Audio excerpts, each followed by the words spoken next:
Hello mga kayagyag! Sa ating last episode, nabanggit natin ang tungkol sa pad thai.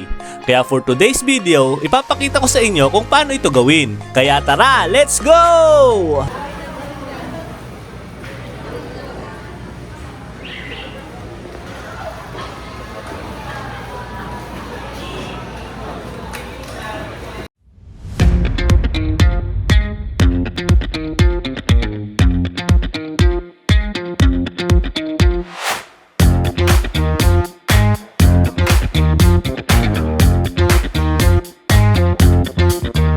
Hi guys! So dito lang luluto tayo for today ng pad thai. As always requested ng mga kaibigan nyo.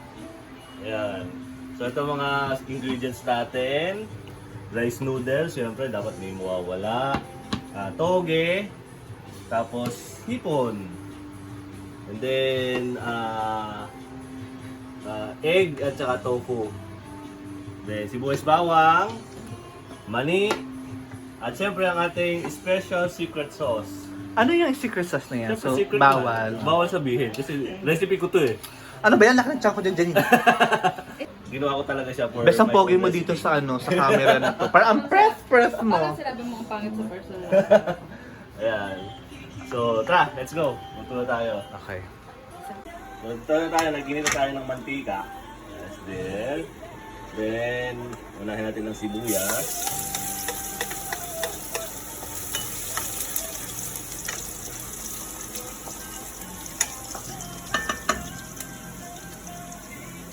Madali lang bang gawin yung pad thai? Oo, talagang madali lang kung i-assemble mo na lang siya. Pero yung mahirap doon is yung pagtimpla siyempre ng sauce. Kasi dapat may halo siya ng tamis, asin, saka siyempre yung alat. Paano mo na-introduce sa'yo yung pad thai? Di ba Thai food yan? So, Nung una, natikman ko lang siya sa isang restaurant. So, nagustuhan ko siya. Kasi ako, kung pagka gusto ko yung pagkain, nire-replicate ko talaga. So, hindi ko siya yung pag nagustuhan ko ay gusto, babalik ako doon. Hindi ako gano'n. Sabi ko, tatry kong gawin yan. Para kung kailan kong gusto, kaya ko magluto. so pero dati ka rin nagluluto or ano lang? Or recently na lang nag-asawa ka na? Hindi, matagal na ako nagluluto. Mostly, pagka yung mga gusto kong pagkain, niluluto ko. So, ito na, lagyan natin yung hipon para ma-cook na. Kailangan mag-red lang yung hipon. Ilang minutes yung... Hanggang sa mag-red lang siya. Okay. Bango? Nakatanggal ko na yung balat yan. Nakakahiya naman sa kakain.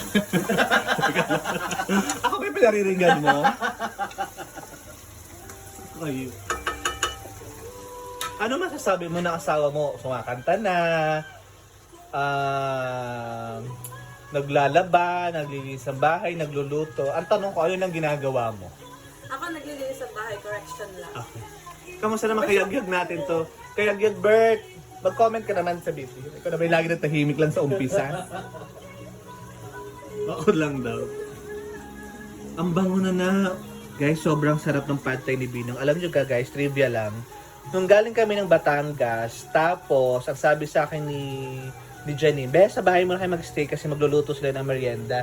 Yung merienda nila ay pad thai. Sabi ko, ano ba yung pad thai na yan? Best na natikman ko ng pad thai mga kayagyag. Lagi ko na nire-request. For yung ingredients na. Napipilitan na nga lang silang lutuin niya. Ay, Florn, i-send mo rin dun sa ano na dito na. Hindi, si Berta mag-upload niya. Okay. After ng hipon, After ng hipon, siya, yan, red na yung hipon. red na yung hipon. Lalagyan na natin si noodles. Noodles na agad. Hindi naman natin ito gigisa. Pag lagay natin yung noodles, isusunod na agad natin si sauce. Kasi dapat matutuyo siya eh. Nakatikim ako ng pad thai sa Thailand nung pumunta ako. Pero, alam mo, pad thai mo pa rin talaga ang basis ko. Sabi ko kay Bert, masarap ba? Kasi parang feeling ko, mas masarap yung pad thai ni Bino. Gusto lagyan natin yung sauce. Tutok na dun sa ano ba? Yung secret sauce na ginagawa ko.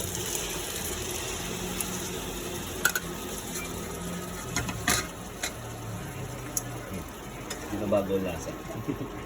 So hintayin lang natin maluto yung noodles, tapos lalagyan natin yung mga iba pang ingredients.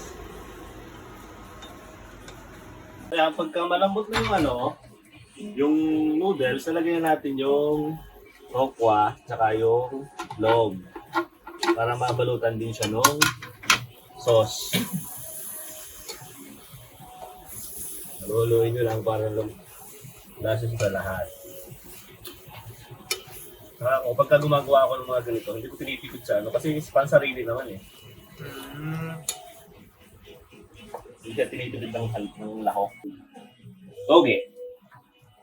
So, lalantahin lang naman to. Hindi naman siya talaga lulutuin ng lutong-luto. Kasi yung toge naman, once na mainitan yan, lalanta na yan, luto na siya. Huwag mo siyang susunogin na sunog. Kasi malalanta. Papayat mo siya ng sobrang payat. Mawalan na ng texture.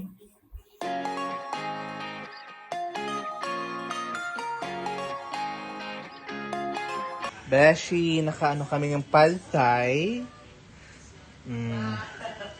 Habang ang aming architect sa bahay, talagang pandali si Miss Hart. Dire-diretso lang naman yun. Parang bago lang yun. Pwede yung ginawa natin sa babi. 10 hours yun. Natutulog. Natitigil lang tayo tutulog. Tulog. Palingat at palit. Gano'n. Dapat naghanap tayo, like for example, first stop tutulugan. Ganon. Meron tayong looping. Parang First gusto look. tayo gano'n? Hindi. First loop. O pag may hanap ng transient, nandun tayo, una kunyari, Camarines. Ganon. Okay.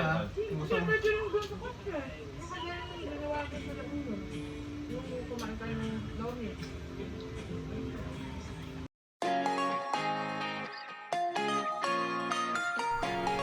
Habang inuubos namin itong pad thai, dito ko na rin tatapusin ang video na ito. Abangan ang mga susunod pa naming adventures at mga feeling blessed moments. Follow for more videos. Yag-yaga na!